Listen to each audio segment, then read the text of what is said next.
Isang mapagpalang umaga sa ating lahat, mga kapatid ko kay Kristo. Mula sa The Rock Morning Devotion, isang kagalakan na muli tayo ay makapagbulay-bulay sa salita ng Panginoon sa umagang ito. Mga ilang minutong pagbubulay-bulay ng mga salita ng Panginoon upang papurihan at sambahin ang ating Panginoong Hesukristo. Ang ating pong pagbubulay-bulayan sa umaga ng Biyernes ay matatagpuan sa 1 John chapter 1 verse 9. If we confess our sins, He is faithful and just, and will forgive us our sins and purify us from all unrighteousness. Tayo po ay manalangin. Ama naming Diyos na makapangyarihan sa lahat, marami pong salamat sa walang sawang pag-ibig na ibinigay ninyo sa amin, Panginoon. Maraming salamat, O Diyos, sa kalakasan na iyong binigay. Maraming salamat sa bagong umaga na inilaan para sa amin upang kami ay magpatuloy sa lahat ng aming gagawain sa umagang ito. Panginoong Diyos, patuloy kong itinataas sa inyo ang aming mga kaibigan na ngayon pa lamang uuwi sa kanilang mga tahanan dahil sa trabaho, panggabi po, Panginoon. Ingatan mo sila sa kanilang pag-uwi. Kung sila man ay nagmumotor, Panginoon, ilayo mo po sila sa anumang kapahamakan. Ingatan mo sila, dalhin mo sila sa kanilang tahanan na maluwalhati, Panginoon.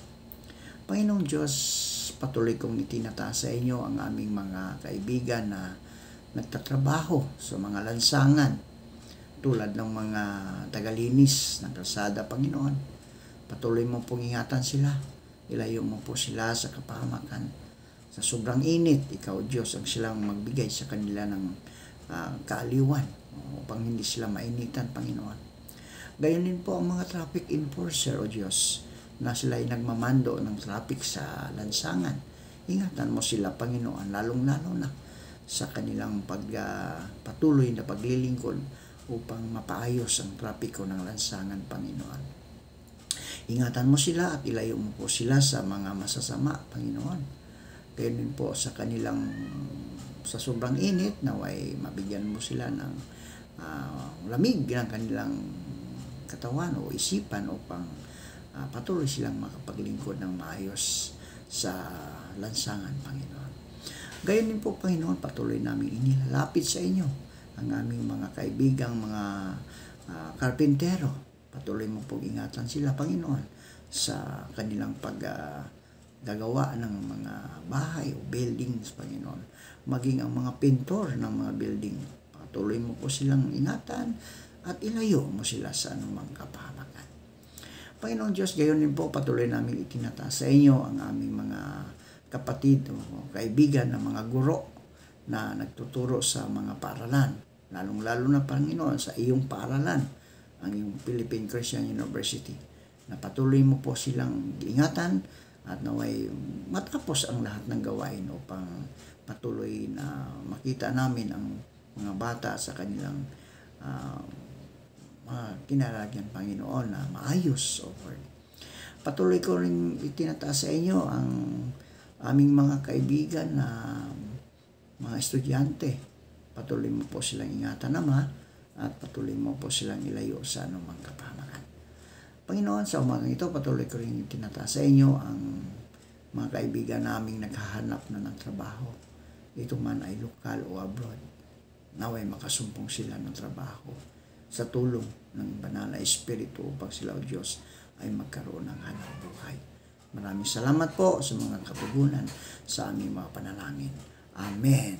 Amen. Our imperfections make us closer to God. Iyon po ang pamagat ng ating pagbubulay-bulayan ngayong umaga. Sinasabing mula pa lang ay mayroon na tayong kakulangan bilang mga tao, kung saan ito ang hahanapin natin at kung saan makakatagpo ang Diyos. Iniisip ko na lang, paano kaya kung nilikha tayong perfecto ng Panginoon?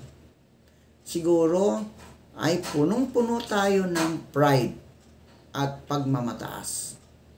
Sa ating kakulangan, natutuhan nating maging mapagpakumbaba. Ayon sa Unuhuan 1:9, kung ipinahayag natin ang ating mga kasalanan, ay tapat at banal siya na tayo'y patatawarin sa ating mga kasalanan at tayo'y lilinisin sa lahat ng kakulangan. Sinuman ay hindi nakakita kailanman sa Diyos kung tayo'y nangag-ibigan, ang Diyos ay nananahan sa atin. At ang kanyang pag-ibig ay nagiging sakdal sa atin.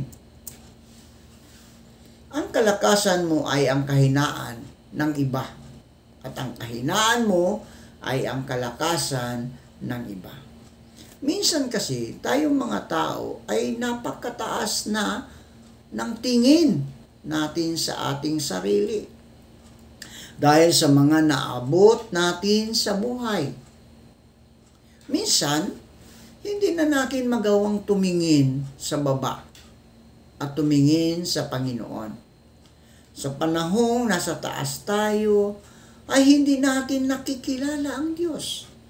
Ngunit sa ating kakulangan sa buhay, dito tayo mas lalong nagiging malapit sa Diyos. Ang pagkakaroon ng isang pusong maamo gaya ni Jesus ay isang halimbawa lamang ng pagpapakababa ng sarili.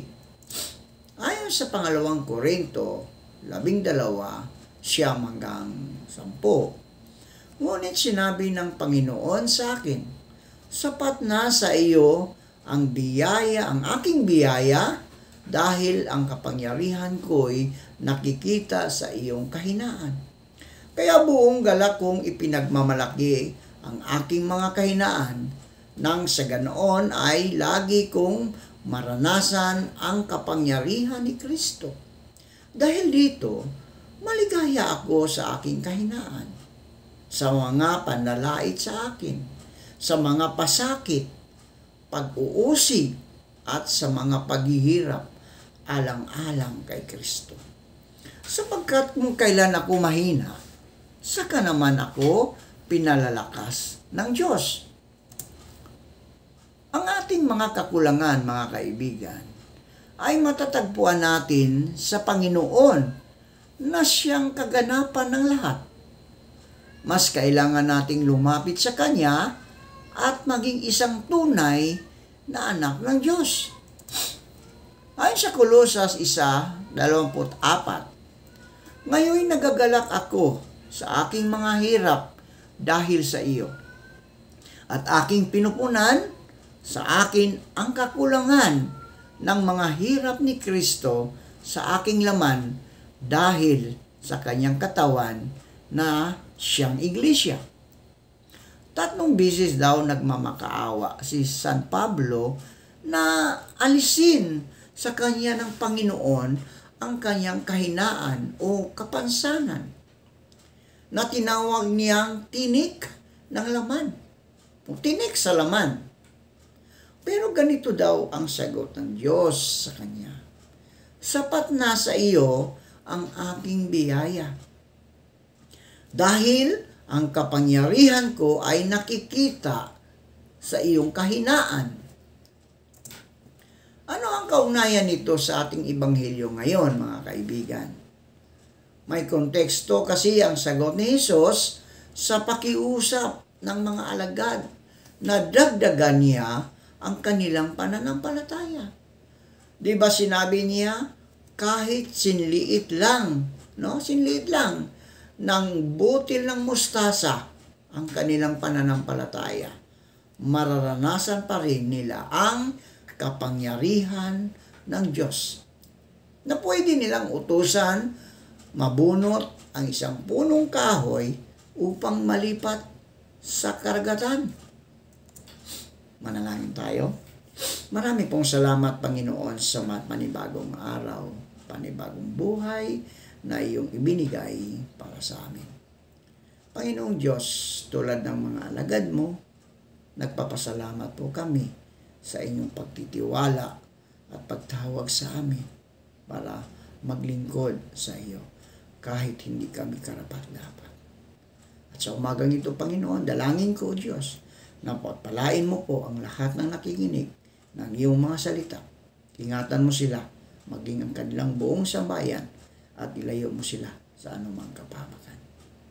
Makakaasa po kayo, Diyos, na hindi po namin sasayangin ang magandang pagkakataong ibinibigay ninyo sa amin. Maraming salamat po. Sa pangalan ni Jesus. Amen at amen.